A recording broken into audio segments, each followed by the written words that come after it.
Hello दोस्तों, मैं हूं एमडी इमरान। दोस्तों, आज मैं आपको क्लास 10th सोशल साइंस का 40 इंपॉर्टेंट ऑब्जेक्टिव क्वेश्चन बताने वाला हूं। तो चलिए वीडियो को स्टार्ट करते हैं।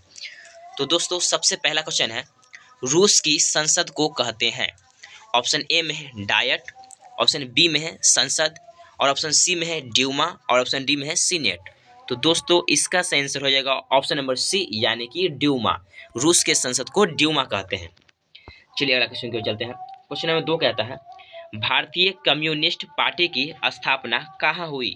ऑप्शन ए में है लखनऊ, ऑप्शन बी में है बर्लिन, ऑप्शन सी में है दिल्ली, और ऑप्शन डी में है ताशकंद। तो दोस्तों, इसका सही आंसर होगा ऑप्शन नंबर डी, यानी कि ताशकंद। ठीक है, चलिए अगला क्वेश्चन की ओर चलते हैं। क्वेश्चन नंबर 3 कहता है, भारत विश्व व्यापार संगठन का सदस्य कब बना? ऑप्शन ए में है 1995, ऑप्शन बी में है 1996, और ऑप्शन सी में है 1998, और ऑप्शन डी में है 1999। तो दोस्तों, इसका सही आंसर होगा ऑप्शन नंबर ए, यानी कि 1995। ठीक है, भारत विश्व व्यापार का संगठन 1995 इसमें बना। चलिए अगला क्वेश्चन है। क्वेश्चन नंबर 4 कहता है, निम्न में से कौन सूती वस्त्र उत्पादन में अग्रणी है, मतलब सबसे आगे है? ऑप्शन ए में है कोलकाता, ऑप्शन बी में है नागपुर, ऑप्शन सी में मुंबई, और ऑप्शन डी में है सूरत। तो दोस्तों, इसका सही आंसर होगा ऑप्शन नंबर सी, यानी कि मुंबई। सूती वस्त्र उत्पादन में सबसे आगे मुंबई है। चलिए क्वेश्चन नंबर 5 है, औस प्रकार है? ऑप्शन ए में है गेहूं का, ऑप्शन बी में है धान का, ऑप्शन सी में है मक्का का, और ऑप्शन डी में है बाजरा का। तो दोस्तों, इसका सही आंसर होगा ऑप्शन बी, यानी कि धान का। चलिए अगला क्वेश्चन की ओर चलते हैं। तो क्वेश्चन नंबर 6 है, निम्न में से कहाँ सामाजिक विभाजन का आधार भाषा था? ऑप्शन ए में है बेल्जियम, ऑप्शन बी में है उत्तरी आयरलैंड, ऑप्शन सी में है बोलीविया, ऑप्शन डी में है नेपाल। तो दोस्तों, इस क्वेश्चन का सही आंसर होगा ऑप्शन नंबर ए, यानी कि बेल्जियम। ठीक है, चलिए अगला क्वेश्चन की ओर चलते हैं। तो क्वेश्चन नंबर 7 कहता है, अंतर्राष्ट्रीय महिला दिवस की घोषणा किस वर्ष की गई थी? ऑप्शन ए में है 1975, ऑप्शन बी में है 1978, और ऑप्शन सी में है 1980, और ऑप्शन डी में है 1985। तो दोस्तों, इस क्वेश्चन का सही आंसर होगा ऑप्शन नंबर ए, यानी कि 1975। ठीक है, चलिए अगला क्वेश्चन की ओर चलते हैं। क्वेश्चन नंबर 8 कहता है, 1974 के जन संघर्ष को किस नाम से जाना जाता है? ऑप्शन ए में हरित क्रांति, ऑप्शन बी में है संपूर्ण क्रांति, ऑप्शन सी में है इंद्रधनुष क्रांति, और ऑप्शन डी में है श्वेत क्रांति। तो दोस्तों, इस क्वेश्चन का सही आंसर होगा ऑप्शन बी, यानी कि संपूर्ण क्रांति। ठीक है, चलिए अगला क्वेश्चन की ओर चलते हैं। क्वेश्चन नंबर 9 कहता है, गरीबी रेखा निर्धारण का कैलोरी मापदंड किसने दिया? ऑप्शन नंबर ए में है तेंदुलकर समिति, ऑप्शन बी में योजना आयोग, ऑप्शन सी में राष्ट्रीय विकास परिषद, और ऑप्शन डी में नीति आयोग। तो दोस्तों, इस क्वेश्चन का सही आंसर होगा ऑप्शन नंबर बी, यानी कि योजना आयोग। ठीक है, चलिए अगला क्वेश्चन की ओर चलते हैं। क्वेश्चन नंबर 10 कहता है, निम्न में से किस देश की मुद्रा रुपया है, यानी करेंसी? तो ऑप्शन ए में है भारत, ऑप्शन बी में नेपाल, ऑप्शन सी में पाकिस्तान, ऑप्शन डी में इनमें से सभी। तो दोस्तों, इसका सही आंसर होगा ऑप्शन नंबर डी, यानी कि इनमें से सभी, यानी कि इन सभी देशों की मुद्रा क्या है? तो रुपया है। चलिए अगला क्वेश्चन पे चलते हैं। क्वेश्चन नंबर 11 कहता है, हिगेल किस देश का दार्शनिक था? तो ऑप्शन ए में है फ्रांस, ऑप्शन बी में है इटली, ऑप्शन सी में है जर्मनी, ऑप्शन डी में है ऑस्ट्रिया। तो दोस्तों, इसका सही आंसर होगा ऑप्शन नंबर सी, यानी कि जर्मनी। ठीक है, चलिए अगला क्वेश्चन की ओर चलते हैं। क्वेश्चन नंबर 12 है, गांधी जी ने किस गोलमेज सम्मेलन में भाग लिया? ऑप्शन ए में है प्रथम गोलमेज सम्मेलन, ऑप्शन बी में है द्वितीय गोलमेज सम्मेलन, और ऑप्शन सी में है तृतीय गोलमेज सम्मेलन, और ऑप्शन डी में है इनमें से सभी। तो दोस्तों, इसका सही आंसर होगा ऑप्शन नंबर बी, यानी कि द्वितीय गोलमेज सम्मेलन। चलिए अगला क्वेश्चन की ओर चलते हैं। क्वेश्चन नंबर 13 कहता है, क्यूनाइन का उपयोग होता है?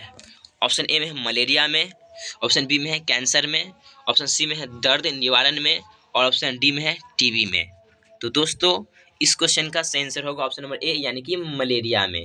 ठीक है, चलिए अगला क्वेश्चन के चलते हैं। तो क्वेश्चन नंबर 14 कहता है निम्न में पुरानी जलोढ़ मिट्टी कौन है? तो ऑप्शन ए में है खादर, ऑप्शन बी में है बांगर, ऑप्शन सी में है लेटेराइट और ऑप्शन डी में है इनमें से कोई नहीं। तो दोस्तों इस क्वेश्चन का सही आंसर होगा ऑप्शन बी यानी कि बांगर। अगर आपसे पूछता है कि नई जलोढ़ मिट्टी, तो नई होता है क्या? खादर। नई जलोढ़ मिट्टी को खादर कहा जाता है। ठीक है, चलिए अगला क्वेश्चन की चलते हैं। तो क्वेश्चन नंबर 15 है नवीनगर तापीय विद्युत संयंत्र कहाँ स्थित है? ऑप्शन ए में मुजफ्फरपुर, ऑप्शन बी में बरौनी, ऑप्शन सी में औरंगाबाद, ऑप्शन डी में रोहतास।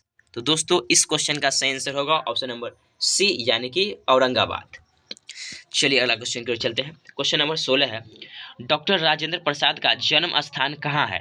ऑप्शन ए में मध्य प्रदेश, ऑप्शन बी में बिहार, ऑप्शन सी में उत्तर प्रदेश और ऑप्शन डी में है गुजरात। तो दोस्तों इस क्वेश्चन का सही आंसर होगा ऑप्शन नंबर बी यानी कि बिहार। ठीक है, चलिए अगला क्वेश्चन की ओर चलते हैं। तो क्वेश्चन नंबर 17 है भारत में पहला देसी जूट मिल किस शहर में स्थापित हुआ? ऑप्शन ए में है कलकत्ता में, ऑप्शन बी दिल्ली में, ऑप्शन सी मुंबई में, ऑप्शन डी कानपुर में। तो दोस्तों इस क्वेश्चन का सही आंसर होगा ऑप्शन नंबर ए यानी कि कलकत्ता में। ठीक है, चलिए अगला क्वेश्चन की ओर चलते हैं। क्वेश्चन नंबर 18 है भूमंडलीकरण की शुरुआत किस दशक में हुई? ऑप्शन ए में है 1990 के दशक में, ऑप्शन बी 1970 के दशक में, ऑप्शन सी 1960 के दशक में और ऑप्शन डी 1980 के दशक में। तो दोस्तों इस क्वेश्चन का सही आंसर होगा ऑप्शन नंबर ए यानी कि 1990 के दशक में। चलिए अगला क्वेश्चन को चलते हैं।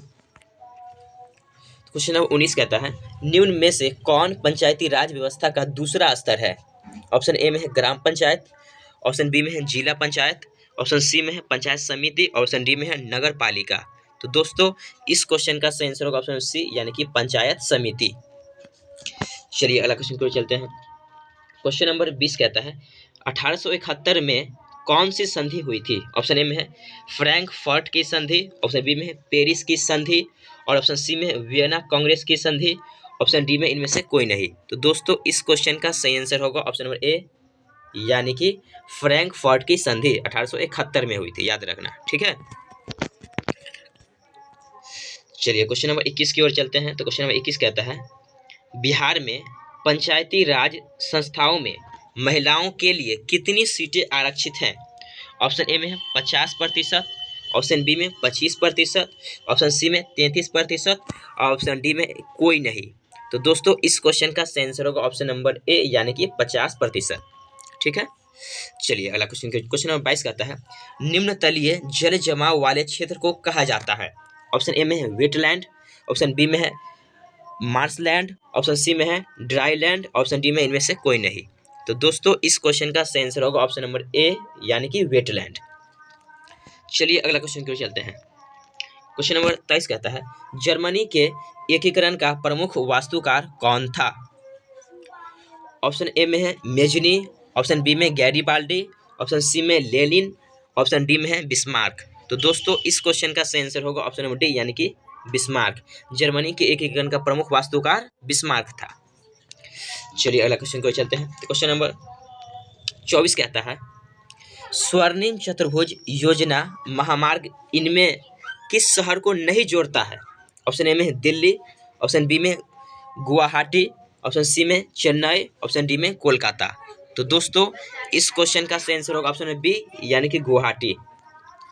चलिए अगला क्वेश्चन की ओर चलते हैं।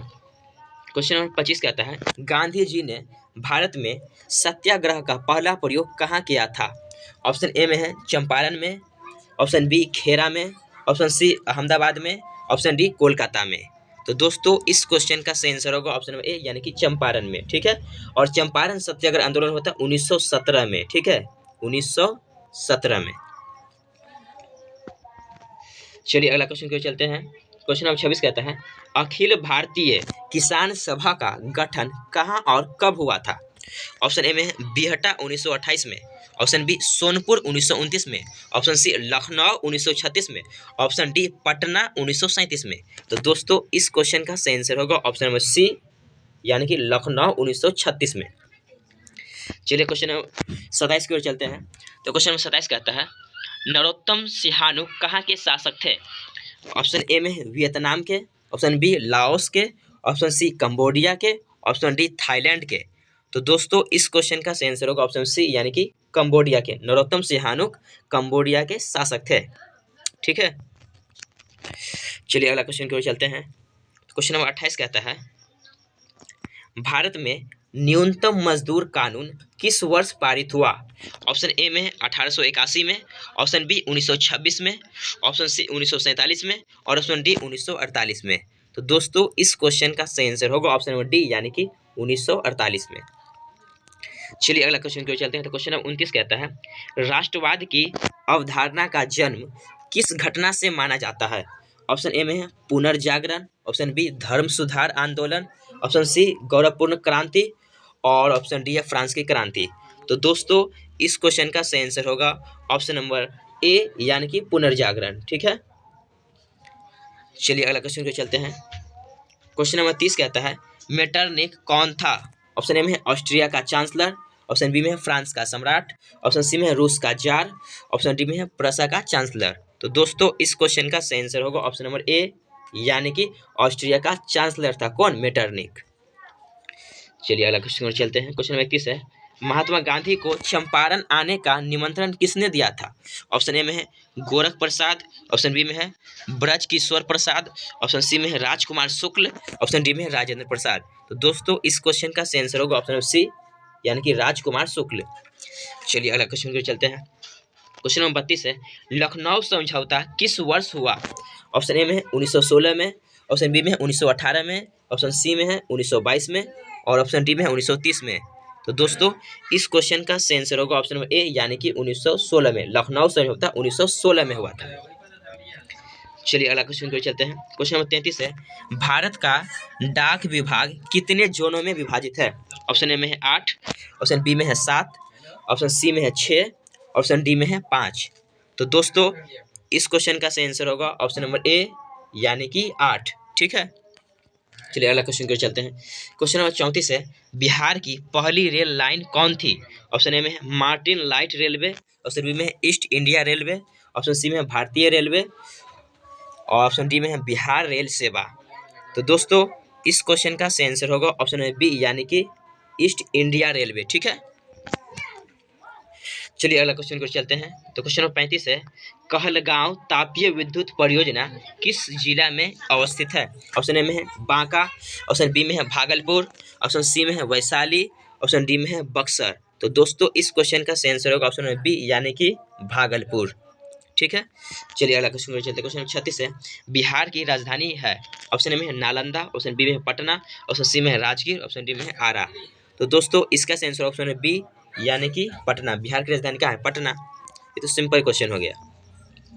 क्वेश्चन नंबर 37 है, तीन कठिया प्रणाली किन पर लागू थी? ऑप्शन ए में किसानों पर, ऑप्शन बी में श्रमिकों पर, ऑप्शन सी में है व्यापारियों पर, ऑप्शन डी में उद्योगपतियों पर। तो दोस्तों इसका सही आंसर होगा ऑप्शन नंबर ए यानी कि किसानों पर। तीन कठिया प्रणाली किसानों पर लागू थी। चलिए अगला क्वेश्चन की ओर चलते हैं। क्वेश्चन नंबर 38 है, इनमें कौन चिपको आंदोलन से संबंधित है? ऑप्शन ए में है अमर्त्य सेन, ऑप्शन बी में है हेमवती नंदन बहुगुणा, ऑप्शन सी में सुंदरलाल बहुगुणा, ऑप्शन डी में है मेधा पाटेकर। तो दोस्तों इसका सही आंसर होगा ऑप्शन सी यानी कि सुंदरलाल बहुगुणा। चलिए अगला क्वेश्चन की चलते हैं। तो क्वेश्चन नंबर 39 है, सुंदरवन किस राज्य में है? ऑप्शन ए में है पश्चिम बंगाल, ऑप्शन बी में है महाराष्ट्र, ऑप्शन सी में है कर्नाटक, ऑप्शन डी में है केरल। तो दोस्तों इस क्वेश्चन का सही आंसर होगा ऑप्शन नंबर ए यानी कि पश्चिम बंगाल। ठीक है, चलिए अगला क्वेश्चन को चलते हैं। तो क्वेश्चन नंबर 40 है, इनमें कौन लोहा का अयस्क है? ऑप्शन ए में है लिग्नाइट, ऑप्शन बी में है बॉक्साइट, ऑप्शन सी में हेमेटाइट, ऑप्शन डी में है पाइराइट।